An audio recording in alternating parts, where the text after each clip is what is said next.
Evangelho de Lucas, capítulo 7.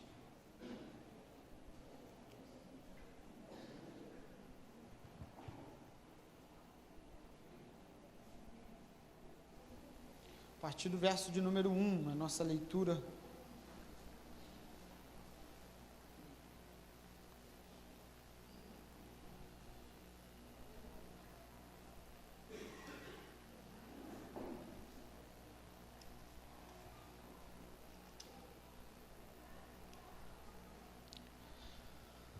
Capítulo 7, versículo 1.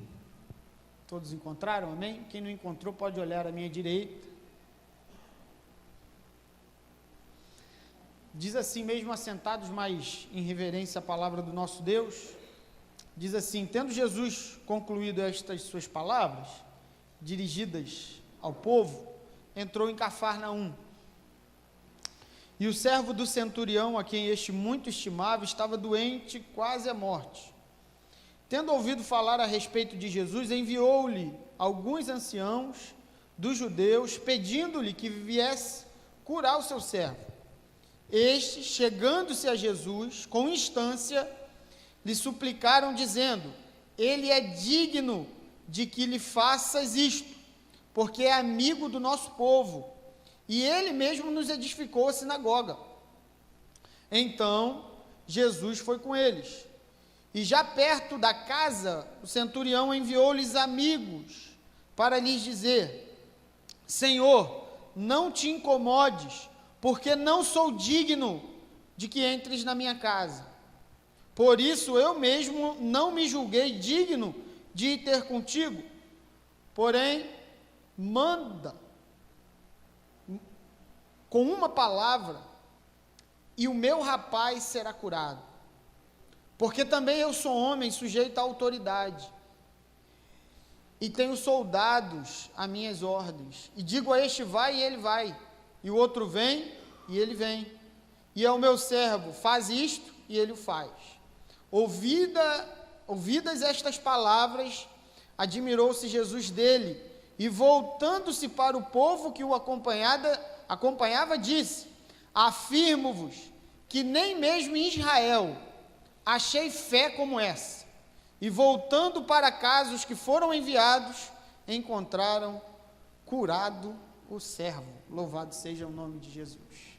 Senhor, como é bom estar aqui na tua presença e perceber que o Senhor também está aqui nesse lugar, e perceber que o Senhor deseja nos ensinar mais uma vez a tua palavra, e que o teu Espírito Santo nos faça enxergar o teu Evangelho aqui, a glória, para a glória do teu nome, Jesus. Assim nós oramos, amém, amém, graças a Deus. Essa história aqui fala de um homem que teve a sua fé, ou melhor, que a sua fé impressionou a Jesus. Olha só, uma fé para admirar aquele que tem todo o poder e todo o domínio, então era uma fé boa. Pensa numa fé boa, uma fé com qualidade, uma fé com quantidade, uma fé com expressão. Todos nós que estamos aqui reunidos, ouvimos muito falar de fé, e muitas vezes queremos ter uma fé que possa ser a fé que agrade a Jesus. Nessa tentativa, nós nos perdemos,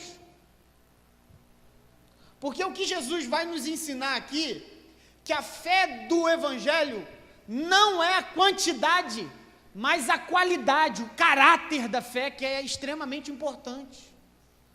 Não é uma fé que tem a capacidade de dizer para um monte: sai daqui e vai para lá, vai para ali, porque nenhum dos apóstolos fizeram isso.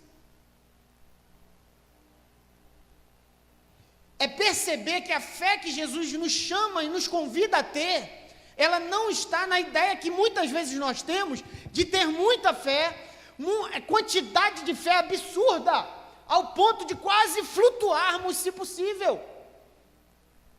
Só que este homem, Jesus, está dentro de Israel, o povo que tem na sua história a revelação do Deus único e vivo, o povo que tem na sua história o Deus que abriu o Mar Vermelho, O povo que tem na sua história que o machado flutuou. O povo que tem na sua história um Deus que providencia pão, carne e água de onde há uma incapacidade de se ter. Esse é o Deus da história do povo de Israel.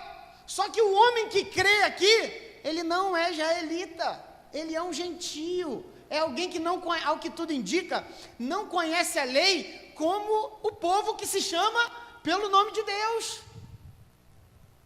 O que impressiona Jesus é que esse homem pode até, ao que tudo indica pelo contexto aqui, até ouvir falar de uma história como essa. De histórias que eram contadas, porque ele colaborou para a sinagoga. Só que esse homem sabia, o povo de Israel tinha isso como marca.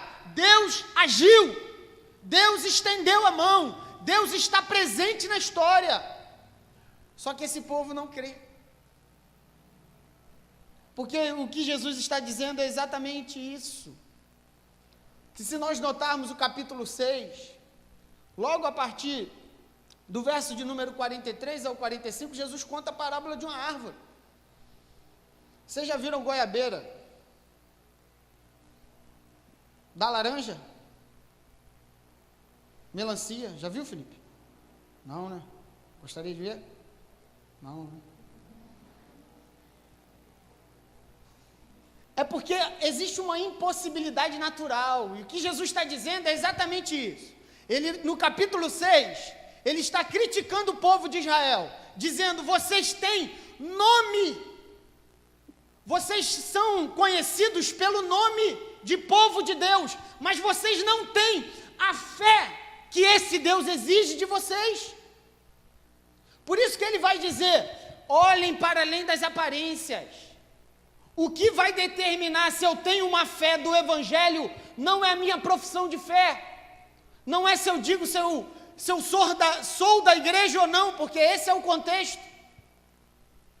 Aqui a questão é que uma fé simples e do Evangelho nasce do coração de quem não conhece nada. E Jesus quer mostrar isso, de que nós precisamos ter uma fé do Evangelho, que vá para além dos nossos nomes, para além daquilo que nós dizemos ser, para além daquilo que eu falo ser, e para além daquilo que todos nós aqui dizemos ser. Eu sou um homem de Deus, eu sou uma mulher de Deus, eu sou isso, eu sou aquilo, eu sou um povo escolhido, eu fui chamado. Jesus não está preocupado com aquilo que dizemos, mas sim com aquilo que fazemos, porque onde demonstra que a nossa fé é viva, não estão prioritariamente nas nossas palavras, mas nos nossos atos. Então Jesus começa uma conversa aqui com esse centurião, mas não é só uma conversa com esse centurião, é com toda uma situação que está demonstrando que Jesus rejeita a fé daqueles que conheciam a revelação, daqueles que oliam e que oravam incessantemente. Jesus rejeita esse tipo de fé, porque essa fé não produzia bons frutos. E aí que está a situação.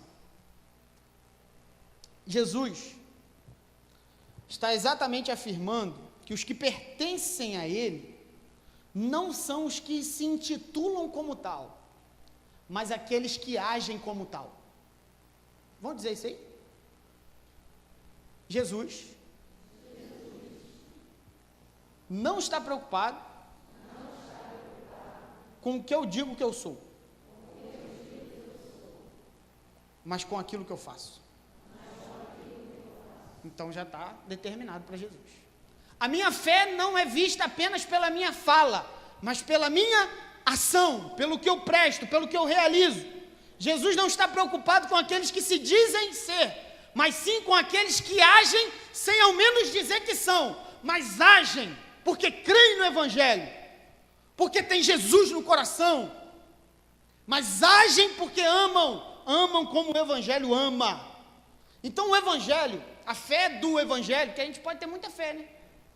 A fé em si mesmo, a fé de que vai dar tudo certo, então nós construímos uma ponte, é basicamente isso, nós construímos uma ponte, sem base, nada segurando a ponte, e nós construímos essa ponte sem nenhuma base, sem nenhum fundamento, e ficamos, depois dela construída, ela está desmoronando, e nós entramos na ponte dizendo assim, vai dar certo, eu vou atravessar, vai dar certo, ninguém vai derrubar essa ponte, e a ponte está caindo, porque nós construímos uma ponte sem fundamento, e temos um tipo de fé louca, porque nós construímos algo errado, e estamos torcendo para que aquilo dê certo. Então eu vou falando, à medida que eu vou falando, a ponte vai ficando, não vai ficar, porque vai cair, foi construída do modo errado.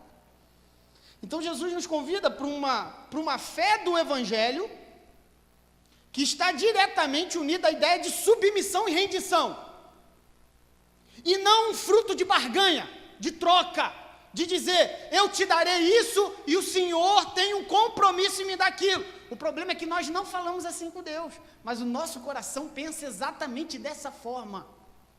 Nós olhamos a nossa fidelidade como troca, eu te darei isso, e o Senhor tem que me dar aquilo. Nós não falamos assim com Ele, mas nós agimos exatamente assim. Quando falar em fé do Evangelho, eu tenho que pensar em um homem de joelhos diante da cruz do Calvário, dizendo assim, eu não sou nada, eu não tenho nada, tudo que eu tenho é o Senhor. Quando nós falamos em Evangelho, nós estamos falando em rendição e submissão, mais nada do que isso. E eu gostaria de meditar com vocês rapidamente 3 características dessa fé do Evangelho. E a primeira característica que eu noto nesse texto é indignidade. A fé do Evangelho encara-se como indigna. Percebe que esse texto, para nós, tem 2 formas de se relacionar com Jesus. A primeira forma é como os anciãos judeus, que conheciam a lei, conheciam a revelação geral de um modo, e eles dizem exatamente no verso 4 para Jesus, assim mesmo, ele é digno de ser atendido. A fé desses anciãos era uma fé de barganha, dizendo, o Senhor é obrigado a atendê-lo, porque ele prestou um favor para nós. E ali está diante desse homem que era Deus, desse Senhor de todas as coisas e de tudo, está ele ali no meio desse povo, no meio da humanidade. Esse Jesus está presente, e esses homens pecadores olham para ele e dizem assim, o Senhor tem que fazer isso, se o Senhor não fizer, é basicamente isso. E Jesus, com muita humildade e simplicidade, vai para atender, para ver qual é a prosa dessa história. E ao chegar esse primeiro momento de fé, nós vemos que é barganha. O segundo é o que o homem pensa a respeito de si. Tem os anciãos que dizem o que os anciãos pensam a respeito do homem. E no verso 7 nós vemos o que esse homem pensa a respeito de si. Ele diz, eu enviei gente, porque eu não sou digno. Esse homem não conhece lei, irmão. Esse homem não conhece Abraão. Se conhece superficialmente. Esse homem não conhece Noé.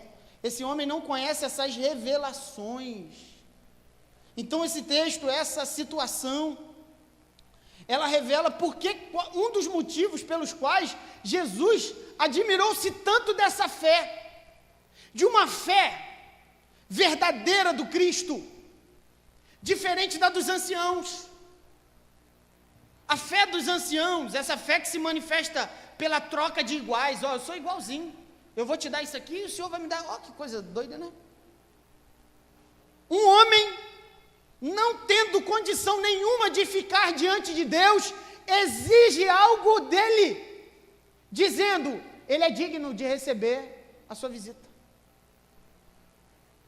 Esse tipo de fé, essa fé religiosa da barganha, é uma fé que acha-se no direito de receber os favores do Senhor, por ser fiel.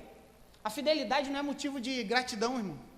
A fidelidade não nasce da gratidão, mas nasce de uma barganha, dizendo assim, eu sou tão fiel ao Senhor, é isso que o Senhor me retribui? Provação?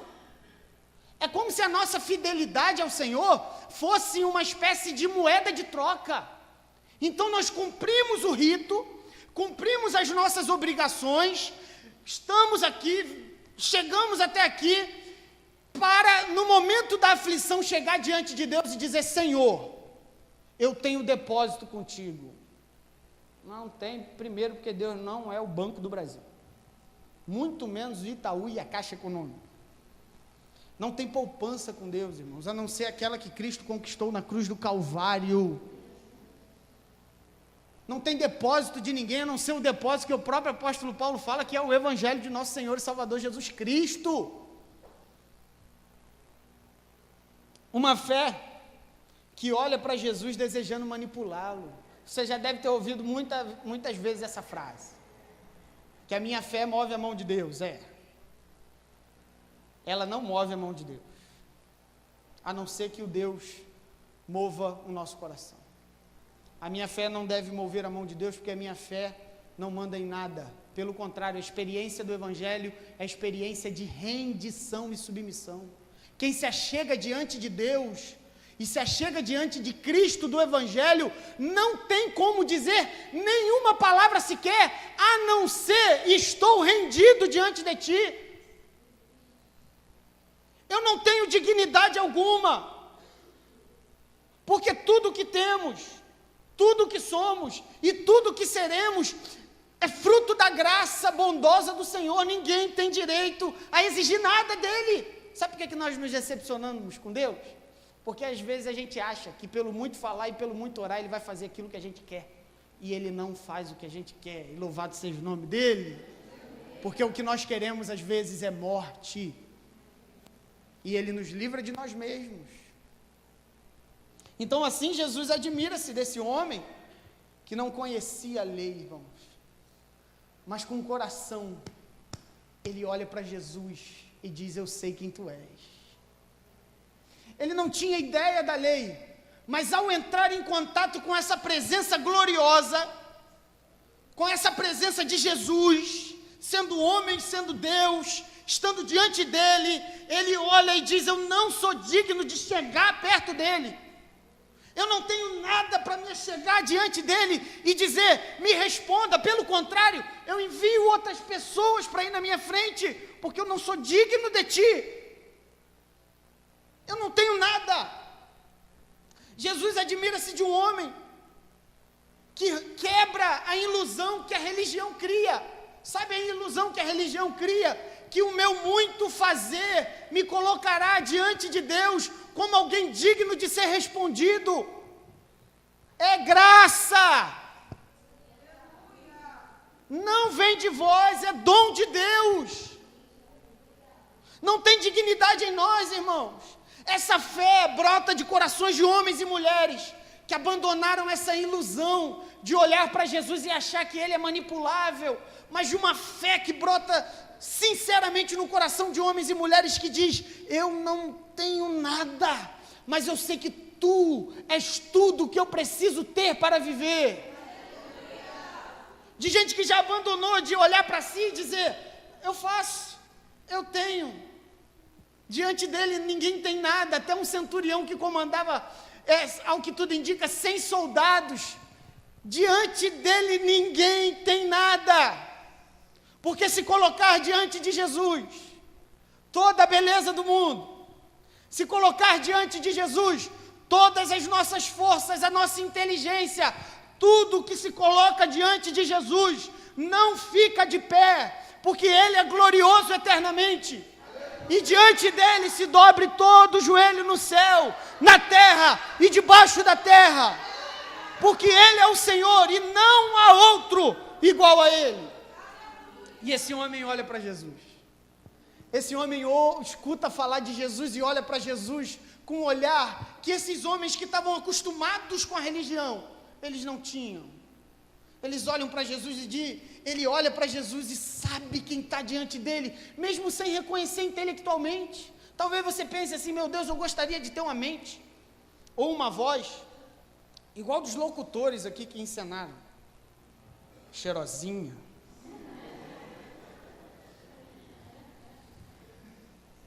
Eu gostaria de ter uma voz assim. Eu gostaria de ter uma oração onde eu conseguisse lembrar dos versículos bíblicos. Eu não lembro nem o que eu comi ontem. Eu gostaria tanto disso. Aí nós perdemos a simplicidade de olhar para Jesus novamente, como aquele que diante dele todo joelho se dobra e toda língua se cala. Nós nos acostumamos com a glória, irmão. Nós temos que olhar para Jesus novamente como aquele que morreu e que ressuscitou. E que, enquanto caminhou conosco, despertou no coração de homens e de mulheres, como vocês que estão aqui, e como eu que estou aqui, o desejo de dizer exatamente isso, mas nem saber por quê. Nem sabe explicar por que olhou para Jesus e disse: ali está o Senhor da minha vida. Mas isso foi gerado no coração, porque teve sinceridade, porque teve verdade, porque ao olhar para si, não começou a ver e tentar elogiar as suas práticas, porque para olhar para o Criador, que se tornou homem, habitou no ventre materno, veio como criança, padeceu, morreu, ressuscitou, vivo está. Quando nós olhamos isso, nós não temos nem palavras para orar, irmão. Eu não sei vocês, mas às vezes é melhor ficar calado. Porque diante de toda essa glória só nos resta dizer: Espírito, interceda por nós.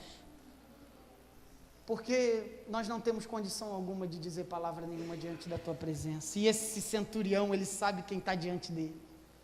Ele sabe que quem está ali não é qualquer pessoa, apesar de ser homem. Ele sabe que quem está ali é o Senhor, o Deus de toda a vida e de toda a terra. Então, nesse tempo, onde todos estão olhando e achando que tem o direito de dizer para Deus o que Ele precisa fazer, nós somos convidados a entender novamente que tudo o que temos e tudo o que somos é fruto da graça, sempre foi, sempre será, é graça, não vem de vós, é dom de Deus, é amor, é indiscutível. Quando nós olhamos para o Salvador, nós não temos palavras.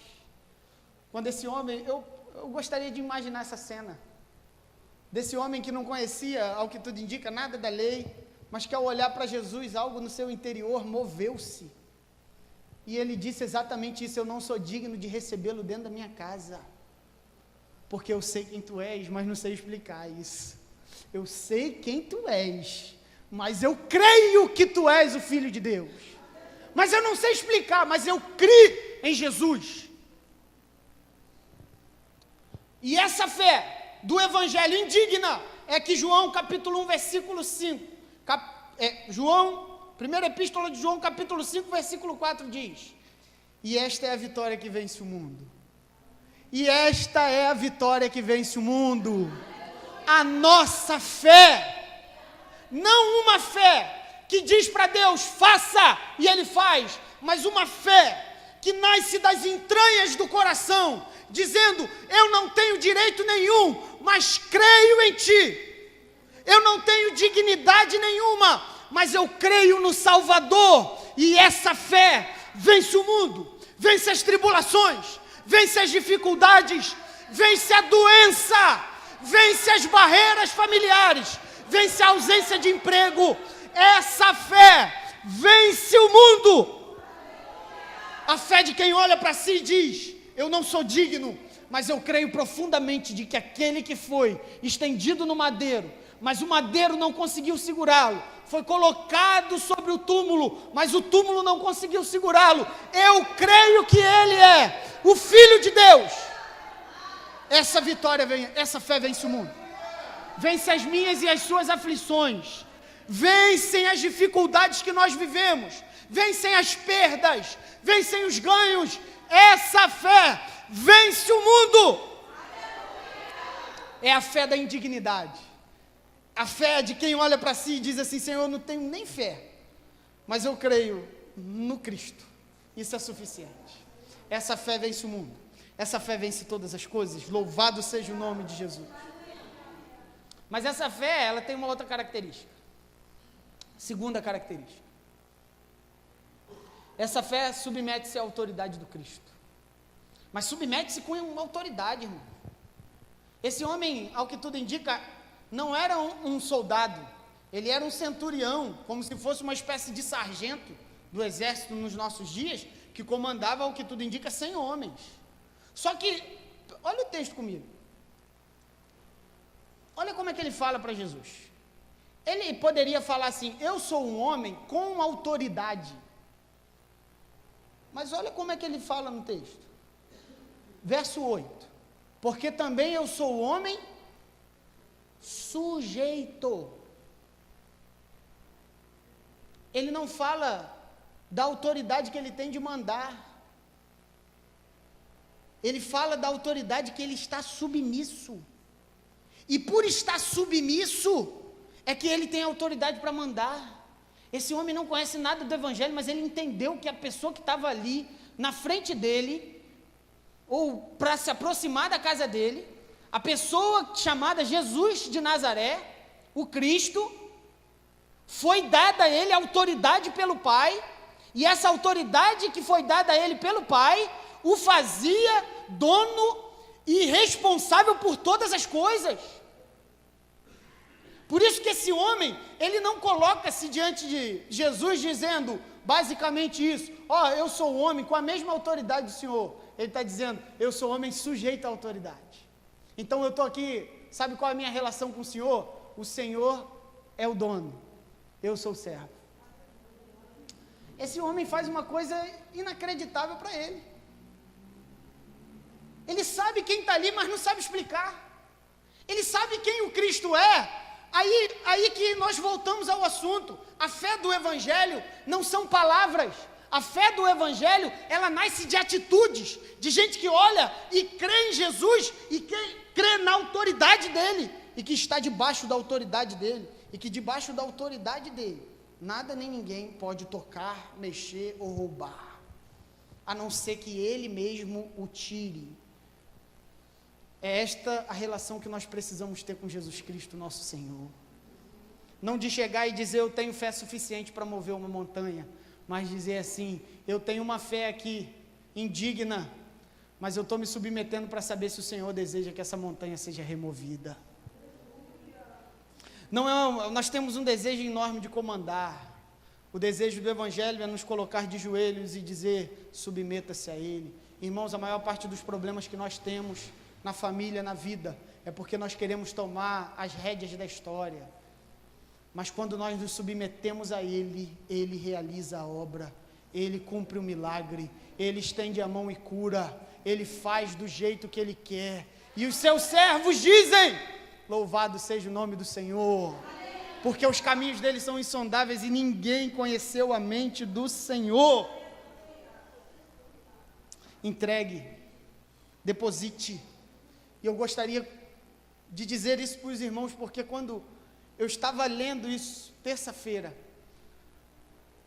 para falar com os irmãos sobre tudo isso aqui, eu fui tomado profundamente por um quebrantamento no coração. Porque eu percebi uma coisa, que esse centurião não conhecia Jesus, e aí às vezes a gente acha que conhece ele demais, e nós não conhecemos ele de nada. Mas a glória está exatamente porque esse centurião não saberia dizer esse versículo que eu vou dizer para os irmãos, mas ele creu nisso, sem saber. Isso é glorioso demais.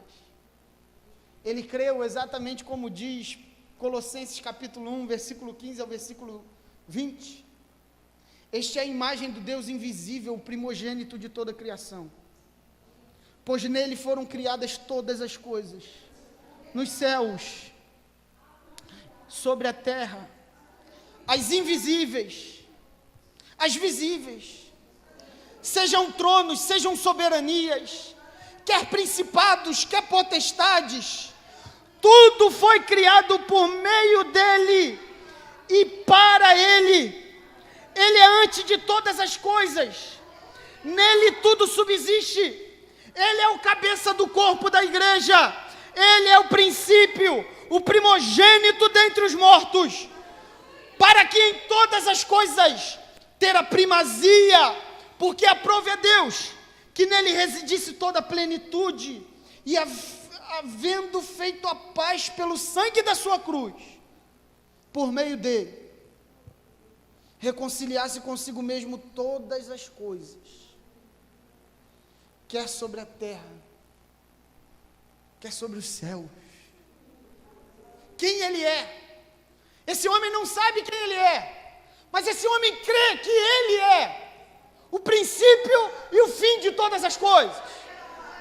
Esse homem olha e sabe, por uma convicção gerada pelo Espírito, de que quem está ali não é ninguém, ao menos que aquele que é o Verbo, aquele que existe antes de todas as coisas, pelos quais toda a natureza foi criada, pelos quais todos os seres viventes foram criados, seja toda a vida, tudo foi criado por Ele, e para Ele são todas as coisas, quer no céu, quer na terra, e quer debaixo da terra, tudo provém dEle, é Ele, e nenhum outro. Esse centurião, ele ouviu, e nós que estamos aqui, às vezes não sabemos de muita coisa, mas realmente, a sabedoria vem depois. Agora, o que entra no nosso coração é aquela fé, de dizer, eu não sei muito bem quem o Senhor é intelectualmente, mas eu creio que Tu és o Filho de Deus, eu creio que Tu és o Cristo, porque eu gostaria de convidar todos vocês que estão aqui nessa noite, todos nós que estamos aqui, porque nesse exato momento toda a criação se rende a Jesus Cristo, nesse exato momento todo principado e potestade se rende diante dEle, todo espírito maligno, tudo está submisso a Ele. Por isso que Naum, capítulo 1, versículo 4 e 5, Ele repreende o mar e faz secar a míngua todos os rios, os montes tremem perante Ele, e os outeiros se derretem, e a terra se levanta diante dEle. Sim, o mundo e todos os que nele habitam. Os céus proclamam a glória de Deus, e o firmamento anuncia as obras de suas mãos, a história do Cristo, do nascimento do sol até o momento que Ele se opõe. Seja louvado o nome do Senhor Jesus Cristo. Ele é Senhor sobre todas as coisas. Por isso que o Salmo 24 diz, ao Senhor pertence a terra e tudo que nela se contém, o mundo e tudo que nele habita. Fundou Ele sobre os mares e sobre as correntes a estabeleceu. E o convite continua sendo o mesmo. Versículo 7 e 10 dos Salmos 24, levantai, ó portas, as vossas cabeças. Levantai, ó portais eternos, para que entre o Rei da Glória. Quem é o Rei da Glória? Quem é o Rei da Glória? É o Senhor forte e poderoso. Poderoso nas batalhas. Levantai, ó portas, vossas cabeças. Levantai-vos, ó portais eternos, para que entre o Rei da Glória. Quem é esse Rei da Glória? É aquele que morreu, ressuscitou, vive está e comprou pelo seu sangue todas as tribos, povos, nações e línguas que se reúnem diante do trono dele e o adoram em todas as línguas, em todos os ritos, com todas as vestimentas, e glorificam aquele, o Cordeiro que venceu e vive pelos séculos dos séculos. Amém? Jesus Cristo nosso Senhor. A natureza o adora, os principados e potestades o adoram. Por isso que quando Jesus surgia na Galileia, Jesus aparecia na Galileia, os demônios se manifestavam e diziam, por que vieste nos atormentar, ó Filho de Deus? Porque diante dele toda batalha espiritual é vencida, porque ele é o dono da vida, e a sua família não está presa o suficiente pelos laços do diabo, que não sejam quebrados pelo sangue de Jesus. Ele é o Senhor, tudo se rende diante dele. E esse homem simples, um centurião como eu e como você, olhou e reconheceu, eu sei quem ele é, mas eu não sei de onde ele veio e para onde ele vai, mas eu sei quem ele é. Ele é o Cristo, ele é aquele que diante tudo se rende, porque ele é o cabeça de todo principado e de toda potestade. Ele é o cabeça de todo principado e de toda potestade. Mas é exatamente esse texto que nos motiva a caminhar. Filipenses 2, do 9 a 11 diz: pelo que também Deus o exaltou sobremaneira, que lhe deu um nome que está acima de todo nome, para que ao nome de Jesus se dobre todo joelho no céu, querubins, serafins, toda a ordem de anjos, dobrem-se diante do Cordeiro de Deus, que é Jesus Cristo.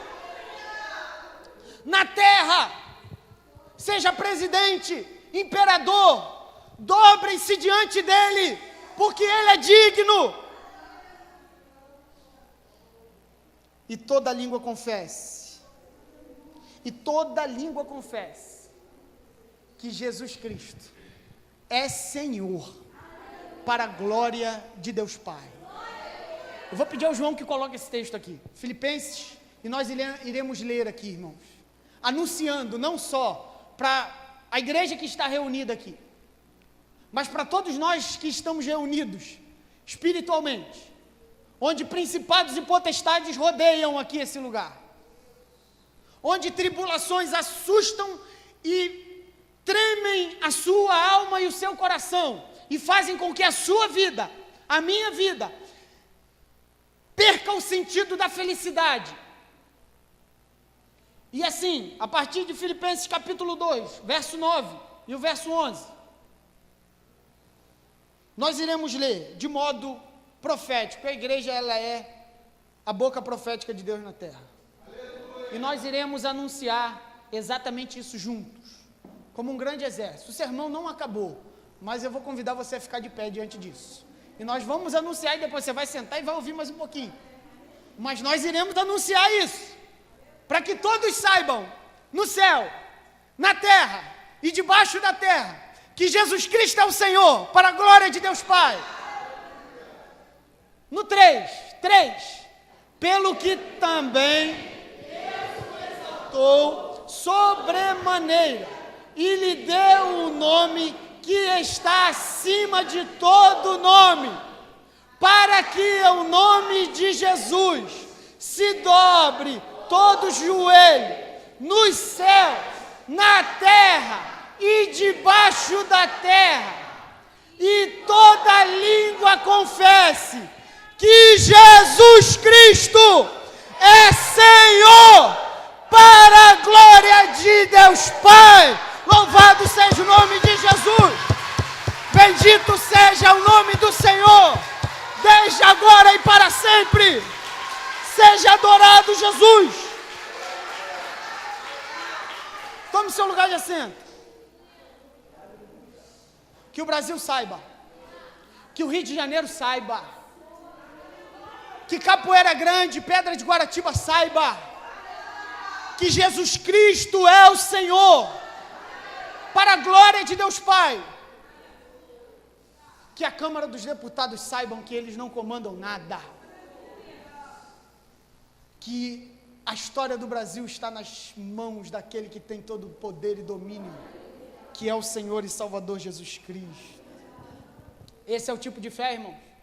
A fé que vence o mundo, ela é indigna, mas ela confia em alguém que é maior, que é o nosso Senhor e Salvador Jesus Cristo. Isso ninguém muda. Mas esse texto também tem uma fé, tem mais a última característica. A última característica desse texto é que essa fé é uma fé do Evangelho, mas é uma fé que serve ao próximo. A fé do Evangelho, ela é indigna, ela se submete a Jesus Cristo, mas ela também, ela tem a imagem do Deus chamado Jesus Cristo. Porque essa fé do Deus chamado Jesus Cristo é uma fé graciosa que serve ao próximo. Eu gostaria de afirmar aqui com os irmãos o seguinte: esse homem, que era o servo do centurião, ele era escravo. E sob o poder do escravo, o Senhor podia até matá-lo, porque o centurião tinha poder sobre o seu escravo. Ele podia fazer com o seu escravo tudo aquilo que ele queria. Só que ele não faz nada disso. Esse homem não conhece o Deus que foi revelado no Êxodo. Esse homem não conhece o Deus que foi revelado em atos milagrosos. Esse homem não conhece. mas ele creu profundamente no Senhor Jesus Cristo. E a fé que ele estava buscando não era para ele, era para um escravo. Sabe o que nós notamos isso? Que essa fé, a verdadeira fé, manifesta-se em atos de graça, em atos de bondade por aqueles que não merecem. A fé do Evangelho, ela é linda, ela é maravilhosa e é perfeita, porque ela nos ensina exatamente isso. Enquanto a fé dos fariseus, religiosos, visavam os seus próprios interesses, a fé do centurião buscava o interesse alheio, de quem não merecia, esse centurião, ele não conheceu Jesus, ele está conhecendo Jesus ali agora, tendo um contato com ele, mas o coração dele já foi gerado um olhar de graça sobre a vida. Ele entende que não é mais sobre ele, não é mais com ele, mas é que esse Jesus Cristo, ele olhou para cada um de nós que estávamos mortos em nossos delitos e pecados, condenados segundo a lei, e ele olhou para cada um de nós, profundamente perdidos, e estendeu a mão, e nos purificou, e nos limpou, e nos fez assentar em lugares celestiais, em Cristo Jesus, para mostrar não só no século presente, mas no século vindouro, a sua eterna misericórdia e bondade.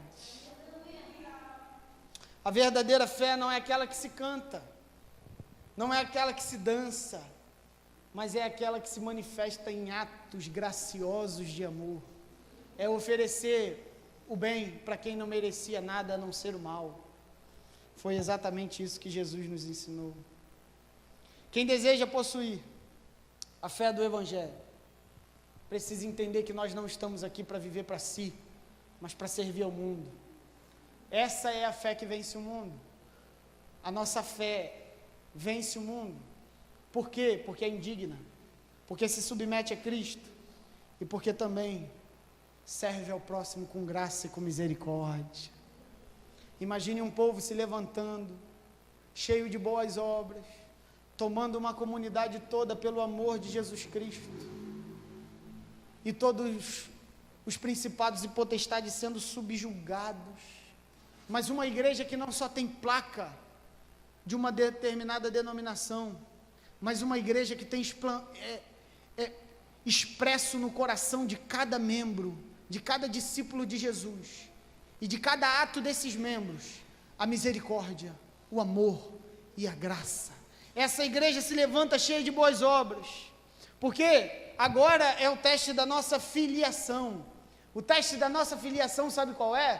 Para saber se eu sou filho de Deus ou não. Para saber se eu sou filho de Deus ou não, não está no meu nome e não está naquilo que eu digo, mas está naquilo que eu faço e a maneira como eu olho o meu próximo.